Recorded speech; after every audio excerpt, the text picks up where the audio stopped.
Good morning and welcome to the show, and thanks for waking up with us this morning. I've got a member of the Civil Air Patrol here in the way of Captain Staten Corbett from our local flight, I guess. Is it a flight? It's a squadron. A squadron, local squadron. I'm so sorry. I only spent 30 years in the Air Force, so I should probably know this. Staten. Do I get 2 demerits for not getting it right? No. Hey, now, the Civil Air Patrol, as we all know, is an auxiliary of the Air Force. Yes, sir. You have have senior members in it, right? Yes, sir. And they help augment Air Force forces when needed. But there's also a youth program, too. Yes, sir. That is pretty robust. Can you tell us a little bit about the youth program? The youth program is to teach boys and girls aged 12 to 20 about Civil Air Patrol, about the Air Force Auxiliary. We have in there 3 different areas to teach them, and that is cadet programs where we go out and teach them search and rescue and anything else that we would use to find an aircraft if one was to go down. We have the senior services that we teach them on, and that includes the how to do drills and ceremonies and the other stuff that we would normally do in the Air Force as a young basic airman. We go out on the encampments in the winter and in the summertime, and there they go through the whole gimmick of marching and learning how to live in the boondocks. You know, my son was a member of the Civil Air Patrol for a lot of years. Yes, sir. And out at the Tyndall Panama Composite Squadron, which was located out at Tyndall when I was still active duty, and he got really great basic aerospace education there. Got the Billy Mitchell Award and all that other stuff.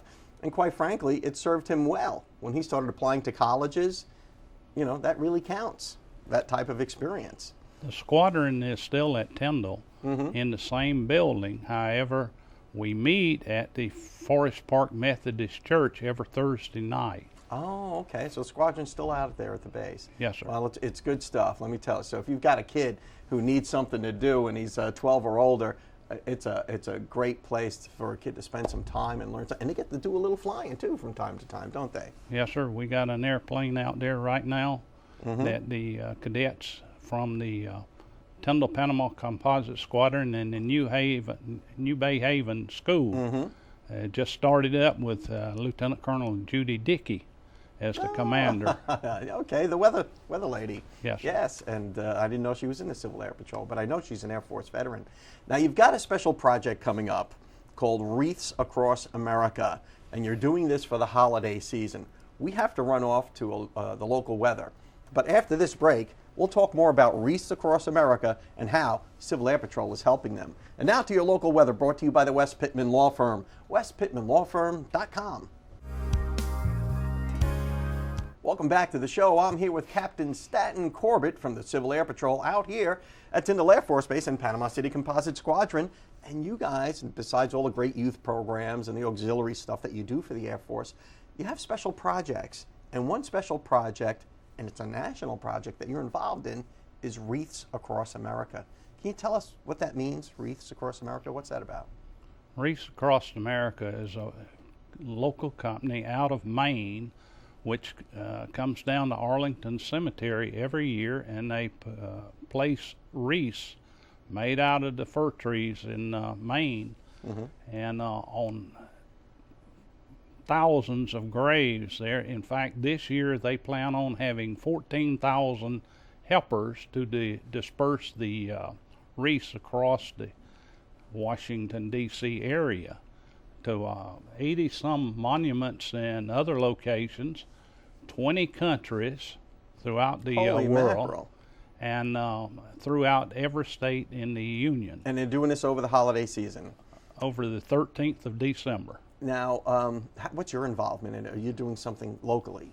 Yes, sir. The commander, Major Walker, he decided and made the proclamation that we will take and do the Wreaths Across America with one of the local cemeteries.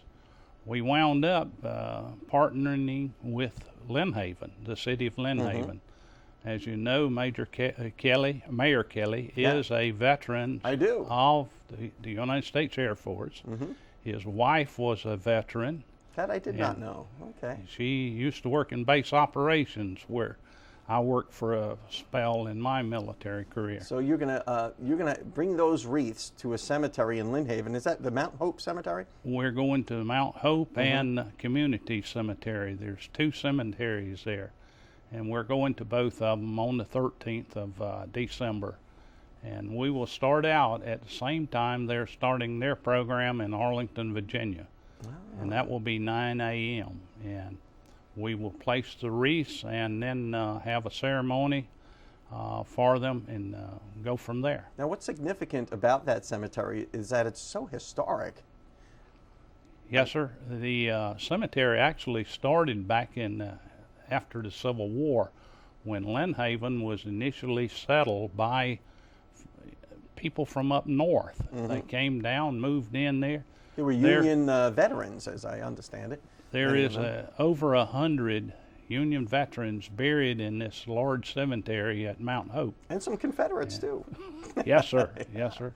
I showed you the picture of one.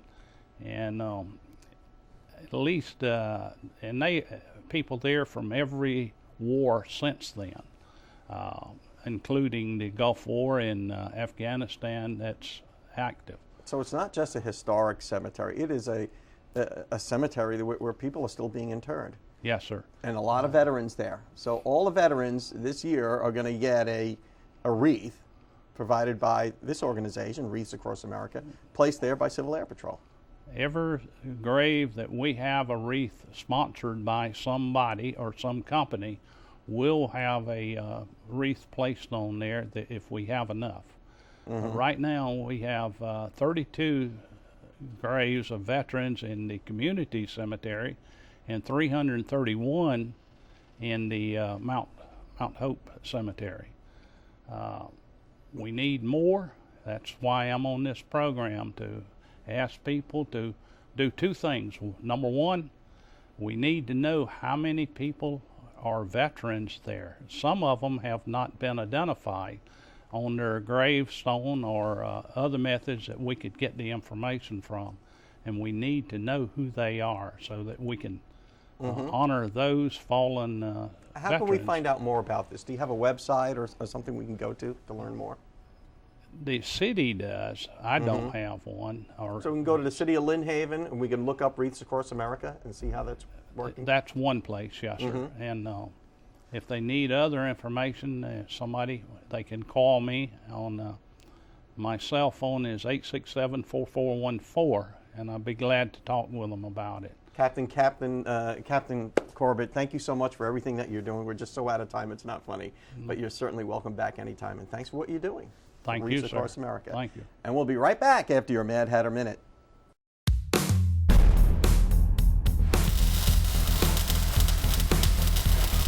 Hi, this is David Lovett, and this is your Mad Hatter Minute.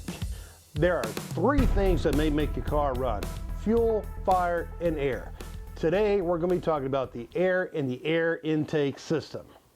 Early automobile intake systems were very simple air filters connected directly to the carburetors.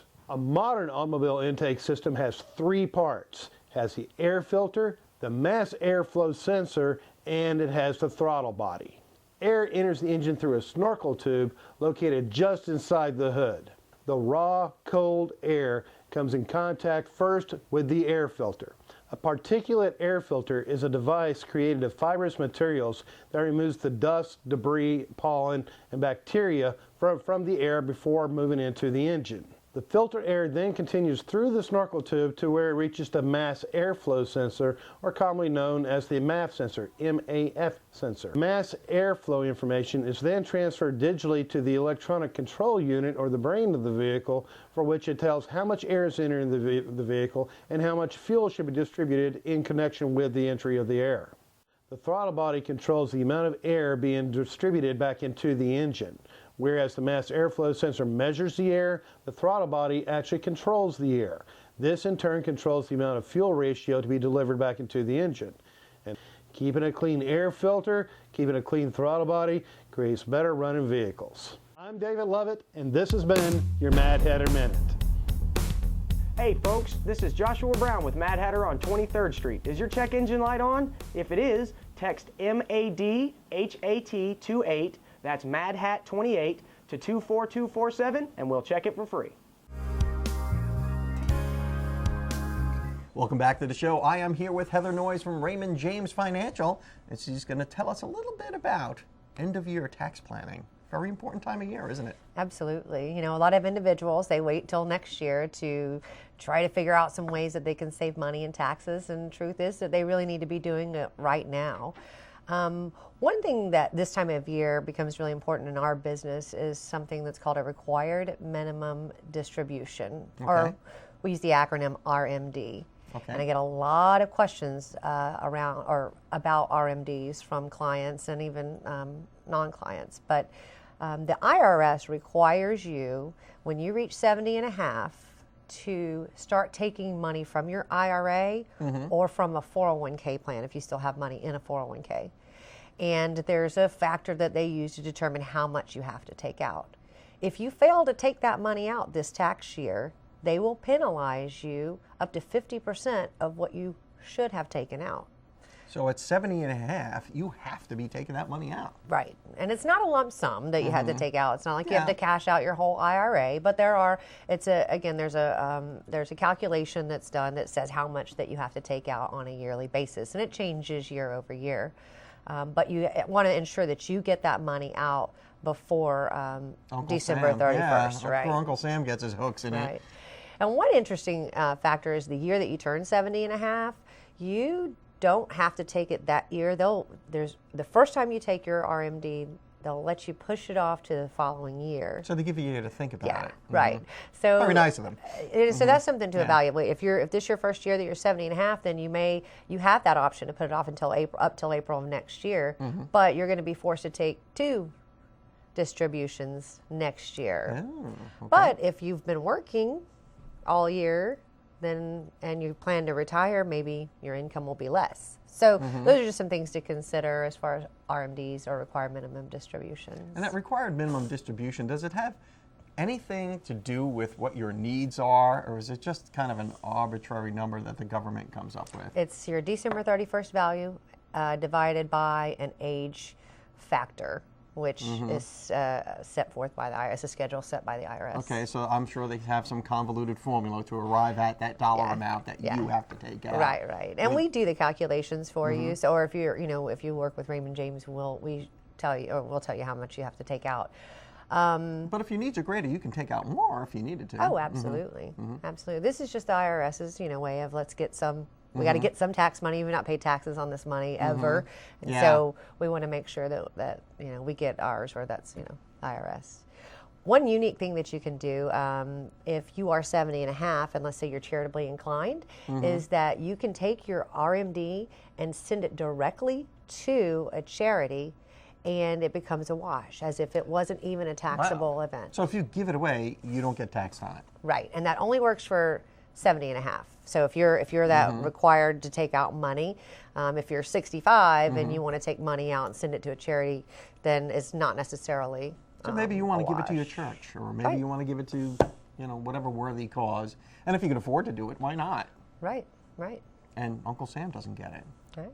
Not that we should avoid paying taxes, but why pay more than you need to? Absolutely. So get your money in your IRAs if you qualify for an IRA. Get your money into the 401ks if you have a retirement plan at work. You still got a couple of months that you can, again, help reduce your taxes, get any of your donations in, even things like, Goodwill, and those have to be done by December 31st. Heather Noyes from Raymond James Financial, thanks again for helping us out with that end-of-year financial planning. And we'll be right back.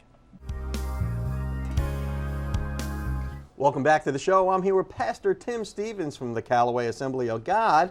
And Pastor Stevens, thank you so much for coming back on the show. Good to see you, Don. Always a pleasure to see you. Absolutely. Good to see you. And we always have the best interviews, like before the camera's rolling. Oh, yeah, absolutely. Yeah, lots of talk. Now you've got, what's it called, Hearts to Hands? Heart to Hands, yeah. Heart to Hands. Heart to Hands. That's a ministry we have at the church where once a month, on the second Monday of each month, Don, we'll open up our church and we'll give a hot meal, a bag of groceries, and clothing to anybody in the community that has need on that second Monday of the month. And this past month, during our November Heart to Hands, we served a Thanksgiving meal.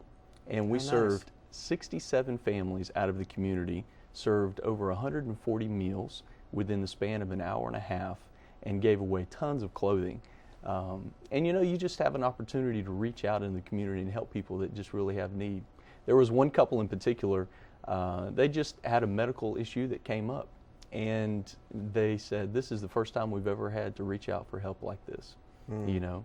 And during the Thanksgiving season, it's nice to be able to lend a helping hand, you know. Yeah, you know, and there's no prerequisite for going and availing yourselves of this service from your ministry there, is it? None whatsoever. Just show up. Just show up the second Monday of each month there at the church. Absolutely. Now, of course, I'm sure you're doing a little ministerial work with them as well. Absolutely, absolutely. Yeah. Whenever we bring, we'll call them back, and we'll just ask them what we can pray with them about, you know, and minister to them. And some people say, oh, there's nothing that I need prayer with, and then you start talking to them, and then, you know, it starts to flow, and, you know, you begin to have an opportunity to speak into their lives, you know, to give that word of encouragement. Because a lot of times people who are down and out, they feel a little defensive, you know, they want to hold it in, like, I can handle this. And reality, Don, is we all need somebody to lean on. You know, people are proud, you know, and Absolutely. people want to, you know, put their best foot forward for the most part. Yeah. Do you find, is there a typical person that comes to you for maybe meals or clothes, or is you seeing all walks of life coming through the door now? Don, we really see quite a variety that comes through the door. We'll see people who are homeless. We will see people who are regular, they don't miss a month. And then we'll see people who come one time and we'll never see them again. And it's really from all walks of life. The only common denominator is, at that moment, they're in need. And the reality is we're all in need at some point. We've got to run off to a break, but on the other side of these breaks, let's talk more about that giving spirit during the holiday season. Absolutely. And we'll be right back after these messages. Welcome back to the show. I'm speaking with Pastor Tim from Callaway Assembly of God. And Pastor, thank you again. Absolutely. You know, the tease before the break was, you know, the giving season. It's the holidays. Absolutely. And you did the Heart to Hands over Thanksgiving. Yes, you provided meals and clothes. Absolutely. And ministry to people. We did. But you do other things too. You help people pay utilities, don't you? Well, actually, Don, we don't help people pay utilities. Oh, okay. What we do, and I'm glad that you mentioned that, because we'll get a lot of calls to the church where people are asking us to help with utilities or rent or things of that nature. And as you know, with limited resources, you can only do so much, right? Right, sure. And so what we as a church have decided is that what we're going to do is we're going to focus on pouring all of our resources into providing meals and groceries and things that second Monday of each month. Because that's what we really want to do. I'm so thankful that I'm at a church that wants to reach out into the community and be a help in a lot of ways. You know, I found that it does more for the giver than it does for the receiver sometimes. You hit the nail on the head. I preached this past Sunday. I said humility is a symptom, gratefulness is a symptom of humility. And it's hard to be thankful and grateful for something that you feel entitled to. Do you find people do you get that feeling of entitlement from some people? There are those that do come through. For the large part, people are very grateful. But, you know, you always do have those few that feel entitled. And in this culture and society that we live in, there's a very large entitlement mentality that bleeds over into almost everything. And the reality is, it runs contrary to the human nature to be grateful for the things that you get, because you're very aware of what you want and what you need. And the reality is, when you give, people want to give back. And that's the way God designed life to be lived on, is to give and then you receive. The Bible says to not think more highly of yourself than you ought. And it also says pride comes before the fall. And when we're grateful for the things that we have, then that enables us to really enjoy the life that God has given us. So going through life with a certain degree of humility and staying humble is really a key to success. Absolutely. And enjoying the life that God's given us. Do you find that people who come and get a meal from you or some clothes or whatever, do they tend to pass it forward, or is it kind of a 50-50 shot? That's a great question, Don, because what we'll have at the church is we'll have people that will come and bring clothes back after they've been recipients and been helped by Heart to Hands. We had one lady, we would fill up gallon jugs full of tea, and she found out that we would put our leftover tea in gallon jugs and that kind of thing, and she came back with garbage bags full of gallon jugs just to give back. The reality is when you give, people want to give back, and we all want that in our lives. Pastor Tim Stevens from Callaway Assembly, always a pleasure to see you, my friend. Good to see you, Don. You're certainly welcome back anytime. Yes, sir. And that's going to be the last word for this show. We'll see you next time.